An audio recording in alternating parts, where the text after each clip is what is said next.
champions and the boxing superstars, where are you? I'm waiting, let's fight. I'm the most avoided boxer. The untouchable True School Sports Empire proudly presents something the boxing game's missing. Hey, what's going on? It's your boy BT. I came here to talk some boxing with the thousands of True School Sports subscribers. All right, so listen, man. Jaron Boots Ennis, thank God, thank the good Lord upstairs. He's got a date, he's got a venue, he's got a fight, a city, all that stuff locked in. You know, a network, all that stuff is locked in. The T's have been dotted and the I's have been crossed. Jaron Ennis, you guys can save the date. It'll be July the 8th. Jaron Ennis returns to the ring for the first time since his underwhelming performance against Karen Chukajan as he takes on one of the more dangerous fighters in the welterweight division, coming off of a great win over Rashidi Ellis. He's taking on Roiman Villa. Yes, that Roiman Villa. The same Roiman Villa that, looked pretty basic against Rashidi Ellis, but then towards the latter part of that fight really showed a whole lot of gumption and determination and just really beat the dog shit out of Rashidi Ellis. So, really good fight, really entertaining fight, because we know the last fight, Jaron Ennis joined this whole laundry list of fighters like Teofimo Lopez, Regis Prograis, as guys that when they can't show the extra quality to beat the dog shit out of a fighter that is coming to survive, right? They don't know how to get the stops because they didn't get the knockout. So they'll accuse the other guy of running, quote unquote. So Boots' stock, it's not like he's still a top grade welterweight. I still think he'll be a world champion and he's a threat to anybody in this weight class. But his stock has taken a very slight hit since that Karen Chukajan fight. I feel like this style with Roiman Villa will be a better style for Boots because Roiman Villa don't know anything but going forward. He knows how to come forward, he knows how to throw punches, and he knows how to do all he can to put your lights out. That's the way he fights. You're not going to see Roiman Villa, probing with the jab and going backwards like this. You're not going to see him, reverse pivoting or anything like that. He's going to come forward, he's going to throw a lot of punches, and he's going to try to get you out of there before you get him out of there. That's the way he fights. So because of that, I feel like this will give Jaron Ennis the chance to really get back on track in a major way and show the world that, hey, I'm still should be mentioned up there with the Crawfords, the Spencers, the Virgil Ortizes. And just because I had one off night at the office doesn't mean I'm not someone to be reckoned with in this division. So really good fight for him. From the Roiman Villa side of things.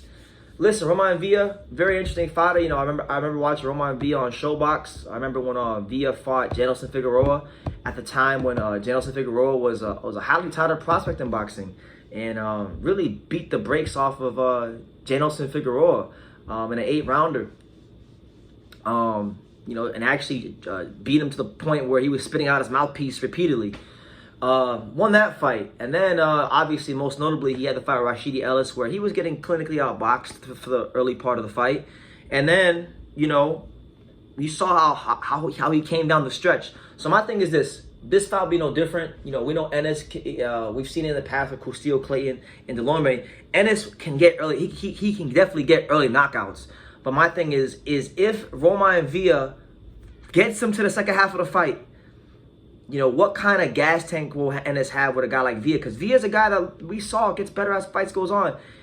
And obviously, you don't want to compare fighters to other fighters. But, when Villa beat Rashidi Ellis, he was getting a lot of comparisons to Marcos Maidana. I think because of the fact that, he comes from, a country kind of like a Latin country like Colombia.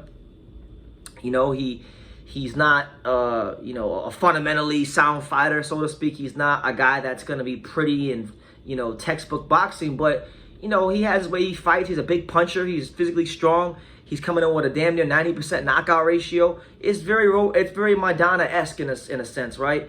And, Ennis, I don't think, kind of has some similarities to the Broner style when Broner fought Maidana, so maybe, could this be that again? A lot of people compared the Villa fight to Ellis as, Maidana versus Broner, which I think is more accurate. But he's really, really someone I think that people are kind of overlooking. I do think like Ennis is gonna have his chances early on to knock this dude out, because this dude comes forward and His defense isn't like the most crazy thing in the world, but he's physically strong. I would definitely venture to say Roiman Villa is definitely the most physically strong fighter that Jaron Ennis will have fought in his career. And I would definitely say he's the most come forward fighter Jaron Ennis has fought in his career. So those two things are going to be very interesting to see how Ennis Boots deals with that, because Jaron Ennis is an extremely talented fighter. He's got every skill under the sun. I still think he might just be the most talented welterweight in the world, because he's that damn skilled.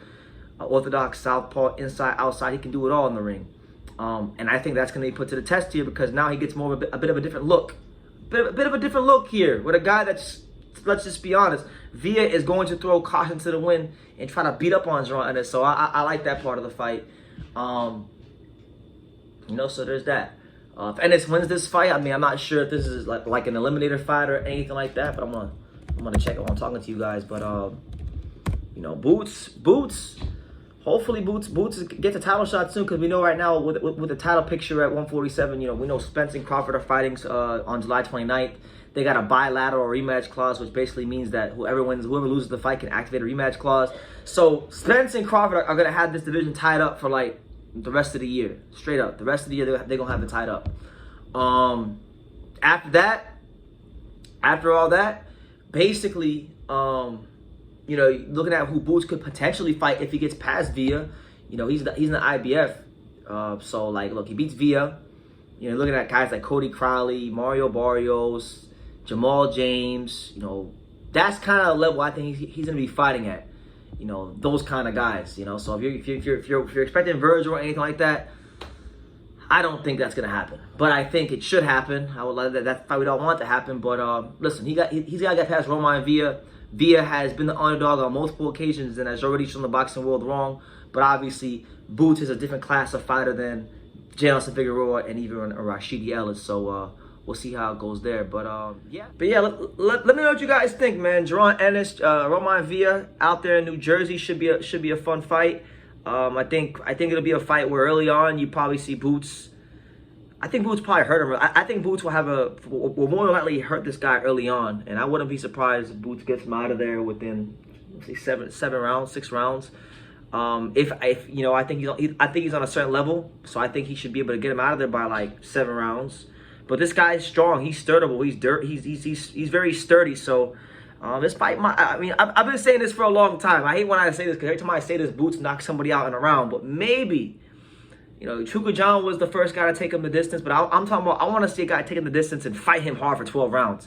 Chukwujan took him 12 rounds, but didn't really necessarily fight him hard. He was very mobile and used the ring a lot. I want to see Boots go 12 really hard rounds, physically speaking. So we'll see how it goes. But I think Boots should get the job done. But let me know what you guys think. Boots Ennis, Roiman Villa. What do you make of it? Give me your observations. Give me your notes. Give me anything you may have about this fight in the comments down below. Make sure you guys take the time to subscribe. And like I say in every single one of these videos, you can love me or you can hate me. But I'm just a kid from Daniel. So until next time, take care, guys.